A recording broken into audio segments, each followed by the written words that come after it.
नमस्कार साथियों, मीमांसा संस्कृत एकेडमी में आप सब लोगों का हार्दिक अभिनंदन है। हम उम्मीद करते हैं कि आप सब लोग स्वस्थ और मस्त होंगे। दोस्तों, हमारी व्याख्या भाग से संबंधित सीरीज चल रही थी। इसी सीरीज के अंतर्गत हमने पूर्व के वीडियो में रघुवंश महाकाव्य से संबंधित व्याख्या पूर्ण की थी और आज का हमारा जो प्रमुख विषय है वो है कुमार संभवम।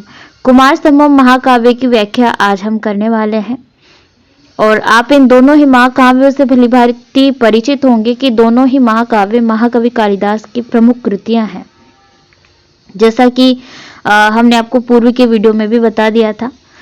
अब चूंकि कुमार संभवम और रघुवंशम दोनों ही महाकवि कालिदास की कृतियां हैं और ये हमारे पूर्व भाग में भी आया है, यानी कि द्वितीय प्रश्न पत्र के प्रथम भाग में खंड अ में, तो वहां पर प्रश्नों को सहित हमने इनकी कथानक के विषय में भी चर्चाएं की थी। इनके सर्गों, कथानक तथा इनमें क्या क्या घटनाक्रम हुए हैं उन सब से संबंधित चर्चाएं हम अब कर चुके हैं, तो आप उन सबसे भलीभांति परिचित करते हैं, हम ऐसी आशा आपसे करते हैं।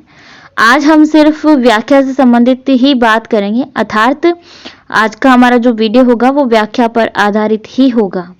ठीक है, तो चलिए हम प्रारंभ करते हैं। किंतु प्रारंभ करने से पूर्व हम आपको ये बता दें कि देखिए, हमारे पाठ्यक्रम में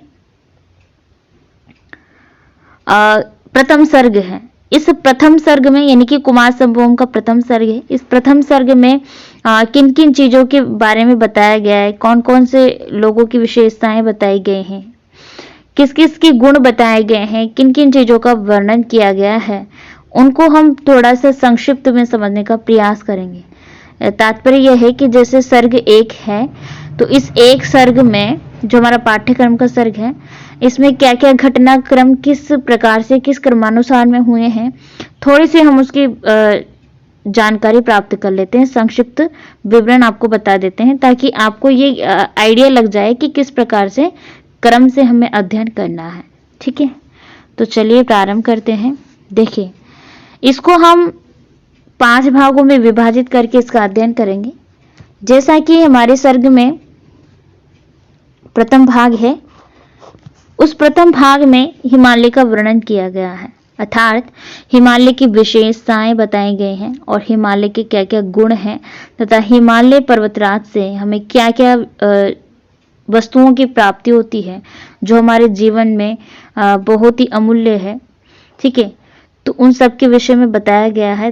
तो संक्षिप्त बात हम संक्षिप्त वे में ये बोल सकते हैं कि हिमालय का वर्णन किया गया है श्लोक संख्या 1 से 17 तक। इन श्लोक संख्या 1 से 17 तक हिमालय की विशेषताएं, गुणों इत्यादि के विषय में बताया गया है।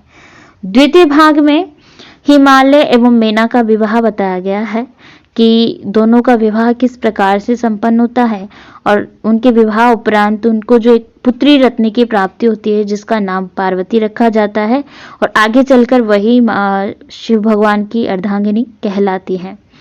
तो इन्हीं हिमालय और मेना से पार्वती की उत्पत्ति होती है।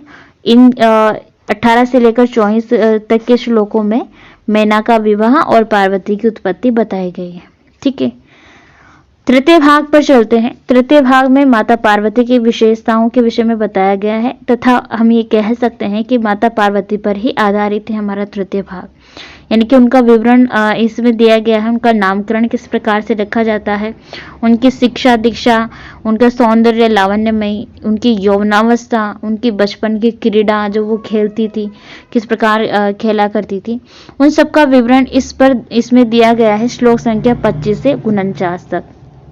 ठीक है, और चतुर्थ भाग है हमारा, तो चतुर्थ भाग में माता पार्वती एवं शिव के विवाह की संभावना बनी रहती है। दोस्तों ध्यान रखिएगा, सिर्फ संभावना रहती है, ऐसा नहीं है कि विवाह हो जाता है, विवाह नहीं होता है, किंतु माता पार्वती भगवान शिव की आराधना कर रही होती है, तो इससे पूर्ण संभावना हो जाती है कि अब दोनों का परिणय होने वाला है। तो ये 50 श्लोक संख्या 50 से 57 में बताया गया है। पांचवा हमारा जो भाग है, इस 5वें भाग में माता पार्वती की परीक्षा ली जाती है भगवान शिव द्वारा, जो कि एक ब्रह्मचर्य का वेश बना करके आते हैं और क्योंकि वो खुद जांच करना चाहते हैं, परीक्षा लेना चाहते हैं कि जो मेरी तपस्या कर रहे हैं क्या वो इस योग्य है या नहीं, क्या वो पूरी निष्ठा के साथ में तप कर रहे हैं या नहीं। तो उनका एक छोटा सा परीक्षा लिया जाता है, वो दूसरा भेष बदल कर आते हैं और ये जो पूरा उन दोनों के मध्य में जो वार्तालाप होता है ब्रह्मचारी और पार्वती के मध्य में, और क्या क्या वहां पे बातें होती हैं, वो सभी इन 3 श्लोकों में बता दिया गया है। 58 से लेकर के 60 तक के जो भी श्लोक हैं उनमें। तो ये हमारा दोस्तों पूरा प्रथम सर्ग का विवरण आपको समझ में आ गया होगा कि किस प्रकार से प्रथम सर्ग में क्या क्या घटनाएं घटित होती है। अब उम्मीद करते हैं कि हमारे हिमालय का वर्णन हम करने जाएंगे श्लोक संख्या 1 से 17 तक, चूंकि हम श्लोक संख्या 1 से 10 तक का ही व्याख्या करेंगे। ठीक है, तो हम हिमालय की विशेषताओं के विषय में जानकारी प्राप्त करेंगे सर्वप्रथम।